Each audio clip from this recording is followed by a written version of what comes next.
जय माता दी दोस्तों, स्वागत है आपका हमारे YouTube चैनल पर। आज मैं आपको इस वीडियो में सुनाऊंगी माघ मास के महात्म्य का दूसरा अध्याय। राजा के ऐसे वचन सुनकर तपस्वी कहने लगा कि हे राजन, भगवान सूर्य बहुत शीघ्र उदय होने वाले हैं, इसलिए यह समय हमारे लिए स्नान का है, कथा का नहीं। सो आप स्नान करके अपने घर को जाओ और अपने गुरु श्री वशिष्ठ जी से इस महात्म्य को सुनो। इतना कहकर तपस्वी सरोवर में स्नान के लिए चले गए और राजा भी विधि पूर्वक सरोवर में स्नान करके अपने राज्य को लौटा और रनिवास में जाकर तपस्वी की सब कथा रानी को सुनाई। तब सूत जी कहने लगे कि महाराज, राजा ने अपने गुरु वशिष्ठ जी से क्या प्रश्न किया और उन्होंने क्या उत्तर दिया, सो कहिए। व्यास जी कहने लगे, हे सूत जी, राजा दिलीप ने रात्रि को सुख से सोकर प्रातः समय ही अपने गुरु वशिष्ठ जी के पास जाकर उनके चरणों को छूकर प्रणाम करके तपस्वी के बताए हुए प्रश्नों को अति नम्रता से पूछा कि गुरुजी, आपने आचार, दंड, नीति, राज्य, धर्म तथा चारों वर्णों के चारों आश्रमों की क्रियाओं, दान और उनके विधान, यज्ञ और उनकी विधियां, व्रत, उनकी प्रतिष्ठा तथा भगवान विष्णु की आराधना अनेक प्रकार से तथा विस्तार पूर्वक मुझको बतलाई। अब मैं आपसे माघ मास के स्नान के महात्म्य को सुनना चाहता हूँ। सो हे तपोधन, नियम पूर्वक इसकी विधि समझाइए। गुरु वशिष्ठ जी कहने लगे कि हे राजन, तुमने दोनों लोकों के कल्याणकारी, वनवासी तथा गृहस्थियों के अंतकरण को पवित्र करने वाले माघ मास के स्नान का बहुत सुंदर प्रश्न पूछा है। मकर राशि के सूर्य के आने पर माघ मास में स्नान का फल गौ, भूमि, तिल, वस्त्र, स्वर्ण, अन्न, घोड़ा आदि दानों तथा चंद्रायण और ब्रह्मा कूर्च व्रत आदि से भी अधिक होता है। वैशाख तथा कार्तिक में जप, तप, दान और यज्ञ बहुत फल देने वाले हैं, परंतु माघ मास में इनका फल बहुत ही अधिक होता है। माघ में स्नान करने वाला पुरुष राजा और मुक्ति के मार्ग को जानने वाला होता है। दिव्य दृष्टि वाले महात्माओं ने कहा कि जो मनुष्य माघ मास में सकाम या भगवान के निमित्त नियम पूर्वक माघ मास में स्नान करता है, वह अनंत फल वाला होता है। उसको शरीर की शुद्धि, प्रीति, ऐश्वर्य तथा चारों प्रकार के फलों की प्राप्ति होती है। अदिति ने 12 वर्ष तक मकर संक्रांति में अन्न त्याग कर स्नान किया। इससे तीनों लोकों को उज्जवल करने वाले 12 पुत्र उत्पन्न हुए। माघ में स्नान करने से ही रोहिणी, सुभगा, अरुंधति दानशीलता हुई और इंद्राणी के समान रूपवती होकर प्रसिद्ध हुई।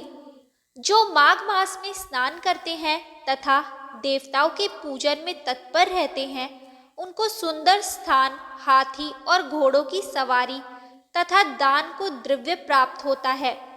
अतिथियों से उनका घर भरा रहता है और उनके घर में सदा वेद ध्वनि होती रहती है।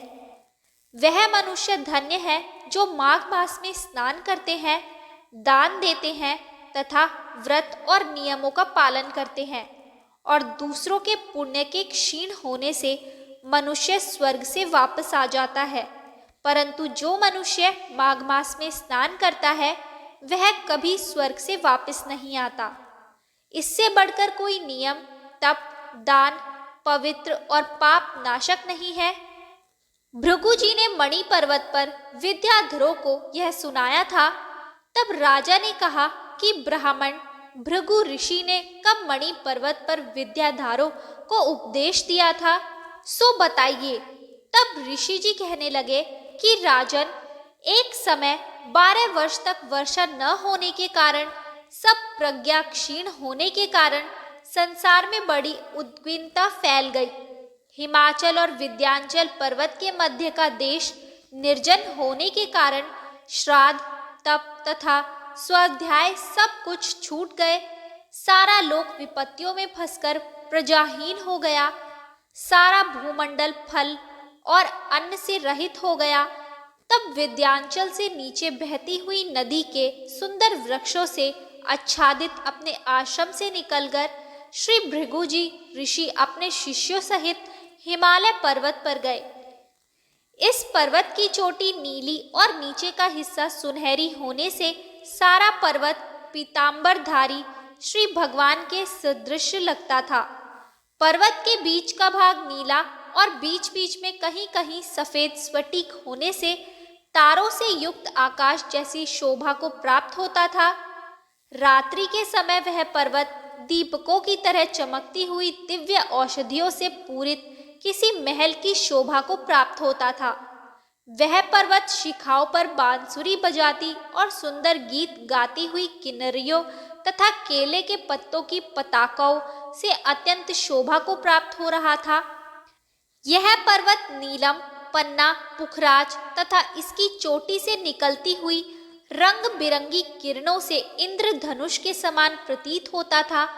स्वर्ण आदि सब धातुओं से तथा चमकते हुए रत्नों से चारों ओर फैली हुई अग्नि ज्वाला के समान शोभायमान था।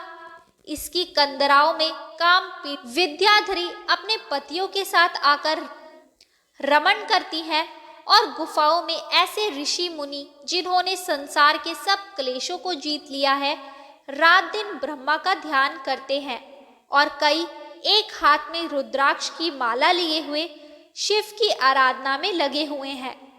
पर्वत के नीचे भागों में जंगली हाथी अपने बच्चों के साथ खेल रहे हैं तथा कस्तूरी वाले रंग बिरंगे मृगों के झुंड इधर उधर भाग रहे हैं। यह पर्वत सदा राजहंस तथा मोरों से भरा रहता है, इसी कारण इसको हेमकुंड कहते हैं। यहाँ पर सदैव ही देवता, गुहाक और अप्सरा निवास करते हैं। तो दोस्तों, ये था माघ मास के महात्म्य का दूसरा अध्याय।